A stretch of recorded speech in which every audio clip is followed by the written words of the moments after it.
Bago tayo magsimula mga idolo, gusto ko lang magpasalamat sa lahat ng sumusuporta sa manhwa na ito, at special thank kay Vincent Estoloso sa pagbibigay ng 50 tower coins, maraming salamat po. Ipagpatuloy na po natin ang video. Nagsisimula ang chapter kay Ron Mead, puno ng galit, at itinapon ang kanyang pagkain. Matagal na siyang nakakulong, patuloy na sumisigaw sa butler na palayain siya. Inakala niya na kaya niyang pigilan ang kanyang nakatatandang kapatid, ngunit sa kanyang pagkabigla, ito ang unang kumilos. Kailangang pigilan ni Ron ang kanyang kapatid kaagad, kung hindi, sisirain nito ang kanilang pamilya.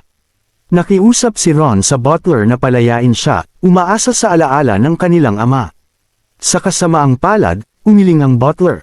Habang nakatingin kay Ron, sinabi nitong kung buhay pa ang kanyang ama, matagal na siyang itinaboy mula sa pamilya. Nakalimutan na ba ni Ron na ang ikaapat na prinsipe, si Roland Wimbledon, ang pumatay sa kanilang ama? Sinabi ng butler na kasalukuyang inaayos ng kanyang kapatid ang pagkakamaling iyon, at hindi karapat-dapat si Ron sa titulong kabalyero.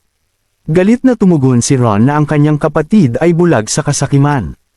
Umiling ang butler habang umaalis, sinasabi na bilang nakababatang kapatid, dapat panatilihin ni Ron ang pangunahing respeto.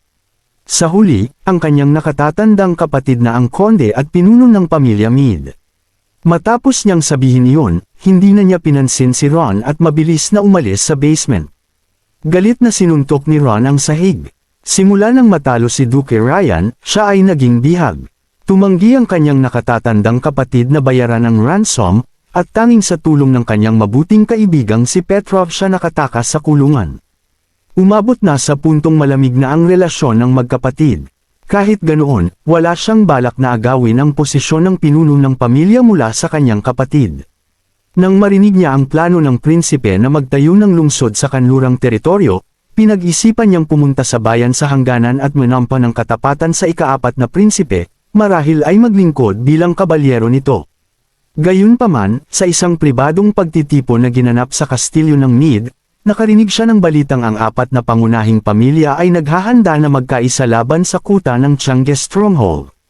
Kinagabihan, nagpunta si Ron sa tanggapan ng kanyang kapatid upang kumprontahin sa nalaman. Subalit pinaalis siya ng kanyang kapatid. Gusto sanang magpadala ni Ron ng mensahe kay Petrov ngunit nadiskubre ng kanyang kapatid kaya siya'y ikinulong. Naalala ni Ron ang mga armas at hukbo ng ikaapat na prinsipe.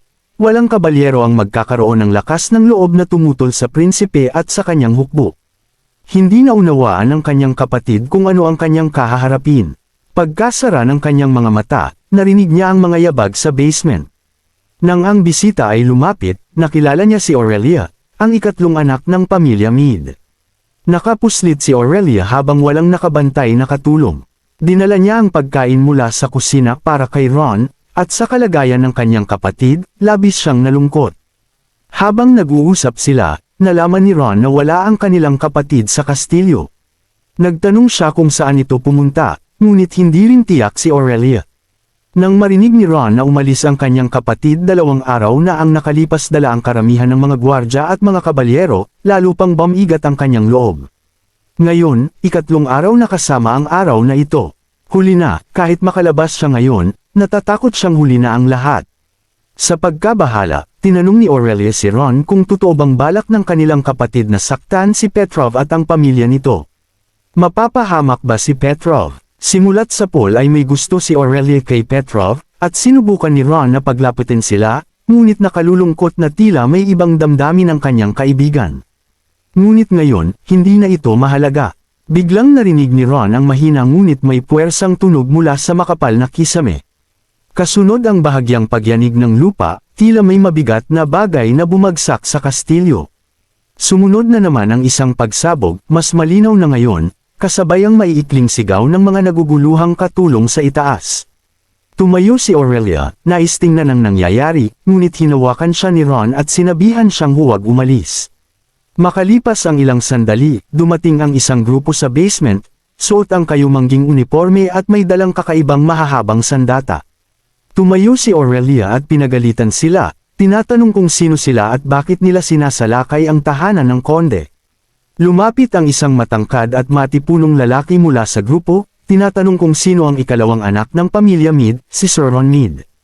Natakot si Aurelia ngunit nanatiling nakatayo sa harap ng kanyang kapatid para protektahan siya. Hindi sinaktan ni Axe ang magkapatid at ipinakilala ang sarili, sinabing ipinadala siya ni Prinsipe Roland, at nais ni Ginoong Petrov na makita si Ron. Nasa kastilyo si Roland, pinagmamasdan ng mga armas ng mga rebelde. Nabanggit ni Petrov na hindi niya inasahang makakagawa rin si Timothy ng mga ganitong sandata. Inisip ni Roland na hindi pa matatawag na baril ang mga ito dahil wala silang trigger at mekanismo sa pagpapaputok. Ngunit anuman ang ginawa ni Timothy, pagdating ng hukbo ni Roland sa tagsibol, may dala na itong revolver rifles, bolt-action rifles, at mga machine gun. Dinala ni Axe ang magkapatid na Meade sa opisina. Pagpasok sa silid, nakita nila si Petrov na nakatayo ng may paggalang sa isang tabi. Nasa mesa ang isang binata. Agad lumuhod si Ron sa isang tuhod, at si Aurelia ay yumuko rin. Pinayuhan sila ni Roland na tumayo at seryosong tumingin sa kanila. Ipinaalam ni Roland na bago niya iutos ang pag-atake sa teritoryo ng Meade, maraming beses na tiniyak ni Petrov kay Roland na hindi makikilahok si Ron sa rebelyon ng kanyang kapatid na si Jack Meade. At tama nga si Petrov. Sinabi ni Roland na si Jack Meade, kasama ang tatlong pangunahing pamilya, ay umatake sa kuta ng Tianggu 3 araw na ang nakalipas. Nagresulta ito sa maraming inosenteng biktima, nasunog ang 2 blok ng mga tirahan, at, upang pilitin ang pamilya na sumuko, nadamay pati ang pamilya ni Petrov. Nang marinig ni Ron ang huling pangungusap, halos hindi siya makapaniwala sa nagawa ng kanyang kapatid. Nagtagaktak ang malamig na pawi sa likod ni Ron, at bago siya makapagpaliwanag, itinaas ni Roland ang kanyang kamay para siya ipahintuan, sinasabing hindi makakaligtas sa parusa ang mga nakilahok sa pag-atake. Sinabi rin ni Roland kay Ron na may tanong siya, ngayong patay na si Jack Meade, handa ba si Ron na manahin ang titulo ng konde at maglingkod kay Roland gaya ni Petrov? Halos wala nang ibang sagot si Ron sa tanong na iyon. Agad siyang lumuhod at nanumpa ng katapatan sa karaniwang panata ng isang kabalyero. Habang nakatingin sa prinsipe na pumatay sa kanyang ama, wala siyang naramdamang galit. Isang tao na tapat sa kanyang salita. Sa larangan ng digmaan, kahit sino ay maaaring magkamali, lalo na't si Duke Ryan ang nagpasimula ng digmaan at hindi ang prinsipe. Matapos ang digmaan, hindi malupit na tinrato ng prinsipe ang mga maharlika kundi pinayagan silang tabyusan ang mga bihag sa paraang marangal. Ang mga aksyon ni Jack ay ganap na walang dangal.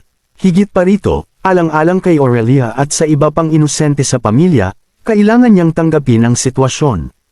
Kung wala ang proteksyon ng titulo ng konde, malamang na hindi na sila muling makakabuhay ng tahimik. Habang tinitingnan ng kanyang kaibigang labis na namayat, nakaramdam siya ng halo-halong emosyon at matapos ang mahabang pag-iisip, nagawa na lamang niyang sabihin kay Petrov na labis siyang humihingi ng paumanhin. Sinabi ni Petrov na hindi kasalanan ni Ron ito. Sa isang saglit, may nakita si Ron na kakaiba sa mga mata ng kanyang kaibigan na kalaro niya mula pagkabata. Mga mata yun ng isang pinuno. Ramdam niya na may distansyang nalikha sa pagitan nila. Doon niya napagtanto na noong kaarawan ni Aurelia 1 taon na ang nakalipas, ang dalawa ay tumahak na ng magkaibang landas. Ang mga rebelde na noble ay walang laban sa pag-atake ng unang hukbo. Sa bilis ng paglilinis ng isang teritoryo kada araw, matagumpay na nalusab ni Axe ang mga base ng mga pamilyang Meade, Wolf, at Rose. Gayunpaman, nang sumulong ang mga tropa sa teritoryo ng Maple, bumagal ang momentum ng pag-atake. Nakangkwentro sila ng hindi inaasahang mga problema.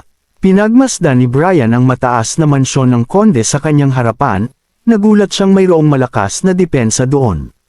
Sa huling pag-atake, 2 sundalo ang bahagyang nasugatan, isa ang tinamaan ng palaso sa braso at ang isa sa likod. Ngunit hindi naman seryoso ang mga sugat. Ang mga sundalo ay nasa kawalan habang nagpapakawala ng mga pana pataas mula sa ibaba. Kahit pa ang mga kalaban ay may dalang crossbow at may ikling pana lamang, wala silang kalamangan. Ang tanging daan ay ang arko ng tulay, ngunit ito'y mahigpit na binabantayan. Sinabi ni Brian, kung narito ang grupo ng artilleriya, magiging maganda sana ang pagpapakawala ng ilang putok sa pintuan. Sa kasamaang palad, ang kuta ay masyadong malayo, at napakalalim ng snow, kaya't hindi madadala ang kanyan rito. Ayon sa impormasyong nakalap nila, kaunti lamang ang naitulong ng pamilya Maple sa pag-atake. Ang lakas ng kalaban ay halos buo pa. Kung lahat sila ay magtutulungan sa loob ng kuta na tila isang mansyon, mahirap itong harapin ng walang mga kagamitang pangkubkob. Kung uutusan ng mga sundalo na umatake sa kabila ng mga pana, maaari nilang masakop ang lugar, ngunit magkakaroon ng malaking bilang ng mga casualty. Ngunit kailangan ni Axe na pangalagaan ang buhay ng mga sundalo. Pagkatapos ng mahabang katahimikan, tumingin siya kay Brian at sinabing, "Humingi tayo ng tulong sa mangkukulam." Ayaw sana ni Axe gawin ito, naalala niyang sinabi ng prinsipe na ang isang bihasang hukbo ay dapat kayang isakatuparan ang mga gawain ng mag-isa anumang oras. Ngunit ngayon ay hindi panahon para maging matigas ang ulo. Upang mapagkaisa ang kanlurang rehiyon sa loob ng isang linggo at mabawasan ang casualty, hindi siya magmamatigas sa pagpapanatili ng di kailangang pride. Dahil sinabi rin ng prinsipe na ang isang mahusay na general ay responsable sa buhay ng mga sundalo. Nagpadala sila ng mga mensahero at humiling ng suportang panghimpapawid mula kay Maggie. Kinabukasan, dumating si Maggie sa kampo. Nakita ng mga sundalo sa pader ang isang higanting anino na lumilipad palapit sa kanila. Sinimulan nilang paputukan ng mga pana, ngunit hindi nila nasugatan ang balat ni Maggie. Nag-transform si Maggie sa isang dambuhalang halimaw, may dalang mga bagong explosible sa kanyang mga kuko. Binuksan niya ang kanyang mga kuko at hinulog ang pasabog sa kastilyo. Di nagtagal, isang ulap na tila kabute ang umangat mula sa tuktok ng mansyon. At sa isang iglap, halos bumagsak ito. Nababalot ang bundok ng makapal na alikabok, at tila nagalaw ang lupa at gumalaw ang mga bundok. Hindi maiwasang maalala ni Axe ang unang beses na nakita niya ang prinsipe na subukang gamitin ang sandatang ito. Ngunit sa pagkakataong ito, mas malakas ang lakas ng pagsabog. Matapos time na manalangin sa Diyos ng buhangin, malakas siyang sumigaw, lahat ng tropa, lusog. Tumakbo ang mga sundalo patungo sa mansyon ng konde. Sa pagkakataong ito, walang nang ahas na pigilan sila. Nang bumalik si Axe sa kuta ng Kango kasama ang kanyang mga tropa, hapon ng ika-6 na araw. Sa wakas, ang buong kanlurang rehiyon ay nasa ilalim ng kontrol ni Roland. Kumakatok ng 2 beses si Petrov sa pinto, at pinapasok siya ni Roland. Pumasok si Petrov sa opisina at inilapag ang isang salansan ng mga puting papel sa mesa. Ito ay isang listahan ng mga noble, kategoryang pinaghiwalay sa mga nagkasala at mga inosente, at inayos ayon sa apelyido ng pamilya. May 64 na nagkasalang noble, at 137 ang tumangging lumahok sa pag-aalsa o walang kaalaman tungkol dito. Ang pinakamataas na noble na kasangkot sa pag-aalsa ay ang Count Maple.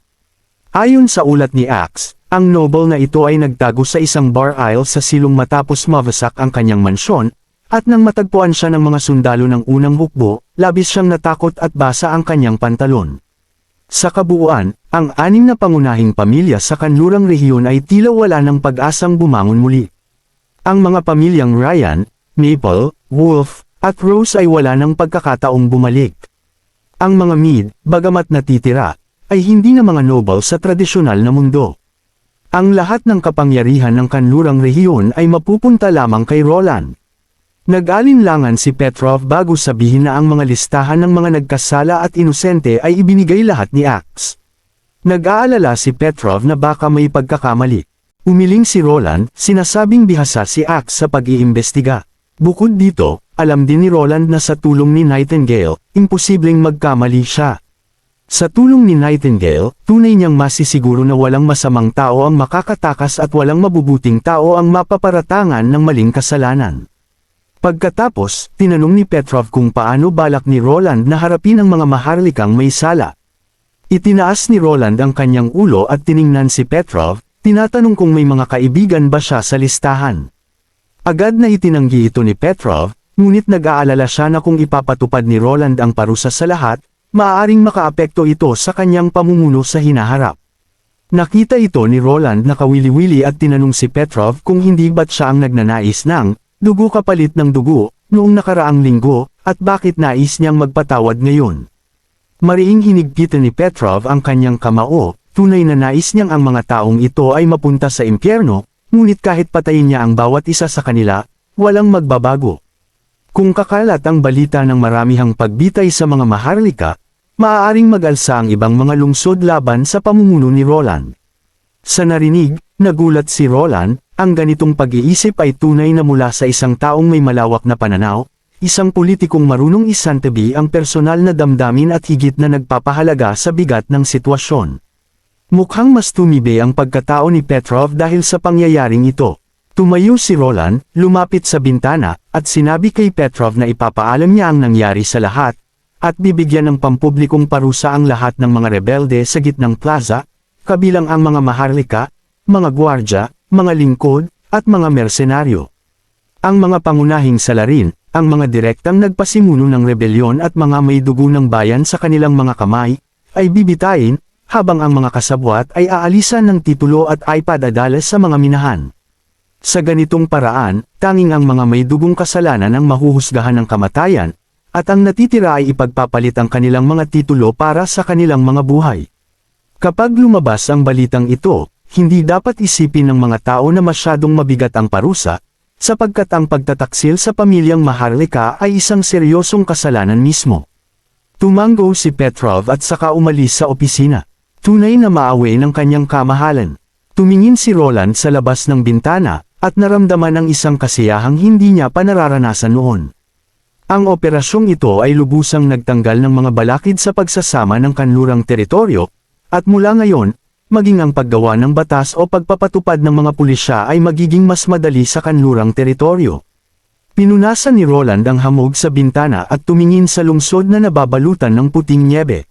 Dito magsisimula ang pagbabago. 3 araw ang lumipas at nagtungo si Roland sa teatro ng Kangoo Stronghold upang magbigay ng talumpati. Mas kaunti ang taong naroon kaysa inaasahan niya. Una niyang inalala ang mga nasawi sa naganap na rebelyon at sinabi niyang magbibigay siya ng kompensasyon. Marami sa mga taga-Kangoo Stronghold ang nagdududa tungkol sa kompensasyon. Dahil ang mga naunang opisyal ay madalas na tiwali, kahit ang mga butil na pang-relief sa taglamig ay minsang pinaghahalo ng buhangin at panas na butil. Gayunpaman, ang mga salita ng prinsipe ay nagdulot pa rin ng pagdududa sa mga tao. Tila wala pang nakarinig ng isang prinsipe na humihingi ng paumanhin sa publiko, ngunit hindi pa rin gaanong nagbigay ng reaksyon ang karamihan. Kinailangan ni Roland na ipag-amit kay Echo ang kanyang kakayahan sa pagpapahayag at magtanong ng ilang katanungan, ngunit sa kasamaang palad, hindi pa rin ganoon kainit ang tugon ng mga tao. Gayunpaman, may naisip na si Roland kung paano haharapin ito. Kinuha ni Axe ang isang malaking kahon ng ginto at ibinuhos ang mga makinang na barya sa mesa, at ang reaksyon ng mga tao ay naging masigla sa wakas. Sa hapon, mas marami pang tao ang dumagsa sa teatro, napuno ang mga upuan, at marami pa ang nagsisiksikan sa pasilyo. Iniharap ang mga kriminal sa entablado, nakaluhod sa harapan ng mga tao, habang ang mga armadong sundalo ay nakabantay sa kanilang likuran. Inilahad ni Axe ang mga krimen, binasa ni Petrov ang hatol, at ang ilang mga pamilya ng mga biktima, sa pagtingin sa kanilang mga kaaway, ay mahigpit na humigpit ang mga kamao, ang ilan ay napaluha pa. Sa huli, kabuoang 132 ang hinitulang mamatay, kasama ang 6 na Maharlika, habang ang natitira ay mga mersenaryo, gwardya, at lingkod na pumatay sa panahon ng rebelyon. Ang natitirang mahigit 900 na mga tao, bagaman nakilahok sa rebelyon, ay walang dugong kasalanan, kaya't ikukulong lamang sila, at iPad adales sa mga minahan. Kinabukasan, tinawag ni Roland ang lahat ng mga inosenteng Maharlika sa bulwagan ng Kastilyo.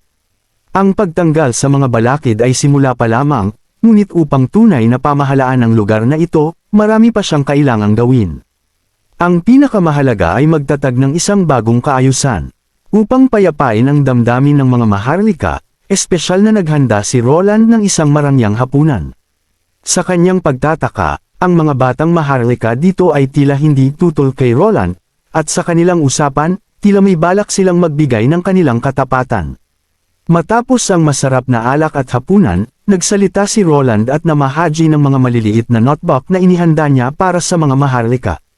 Tulad ng inaasahan, may isang Maharlika na agad nagtanong, paano naging makatotohanan at buhay na buhay ang mga larawan dito? Sinabi ni Roland na ang mga larawang ito ay ginawa ng isang pintor na isang mangkukulam, at gumamit siya ng mahika upang iguhit ang mga ito. Ang pahayag na ito ay nagdulot ng pagkabalisa sa lahat, hindi sigurado kung itutuloy ang paghawak sa mga notebook o hindi.